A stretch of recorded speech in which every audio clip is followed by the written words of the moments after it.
മദ്യനയ കേസിൽ അരവിന്ദ് കെജ്രിവാളിന്റെ ജാമ്യാപേക്ഷ വിചാരണ കോടതി തള്ളി. ആരോഗ്യ കാരണങ്ങൾ ചൂണ്ടിക്കാട്ടിയായിരുന്നു ജാമ്യാപേക്ഷ തള്ളിയത്. ജിൽബിയുണ്ട് കൂടുതൽ വിവരങ്ങളുമായി. ജിൽബി, എന്തൊക്കെ കാരണങ്ങൾ ചൂണ്ടിക്കാട്ടിയാണ് ഇത്തരത്തിൽ വിചാരണ കോടതി കെജ്രിവാളിന്റെ ജാമ്യാപേക്ഷ തള്ളിയത്?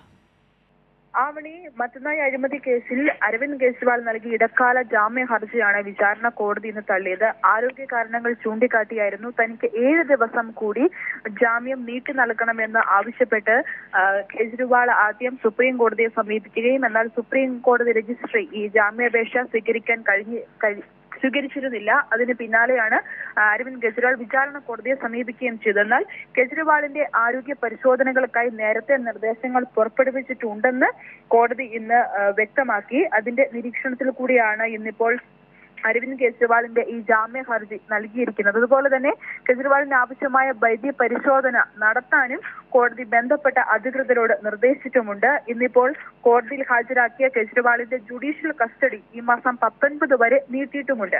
എന്തായാലും നമുക്കറിയാവുന്നതുപോലെ 21 ദിവസത്തെ ഇടക്കാല ജാമ്യത്തിന് ശേഷം ജൂൺ 2-നായിരുന്നു കെജ്രിവാൾ തിരികെ തിഹാർ ജയിലിലേക്ക് പോയത്. ഇപ്പോൾ ഇടക്കാല ജാമ്യ ഹർജി തള്ളിയ സാഹചര്യത്തിൽ കെജ്രിവാൾ ജയിലിൽ തന്നെ തുടരുക തന്നെ വേണം. എന്തായാലും ഇടക്കാല ജാമ്യം നൽകാൻ സാധിക്കില്ല എന്ന് തന്നെയാണ് ഇപ്പോൾ വിചാരണ കോടതി അറിയിച്ചിരിക്കുന്നത്. അതായത് 7 ദിവസം കൂടി നീട്ടി നൽകണമെന്നുള്ള ആവശ്യമായിരുന്നു കെജ്രിവാൾ മുമ്പോട്ട് വെച്ചത്. ആവണി, ശരി. മദ്യനയ കേസിൽ കെജ്രിവാളിന്റെ ജാമ്യാപേക്ഷ വിചാരണ കോടതി തള്ളി. വിശദാംശങ്ങളാണ് ദില്ലിയിൽ നിന്നും ജിൽബി നൽകിയത്.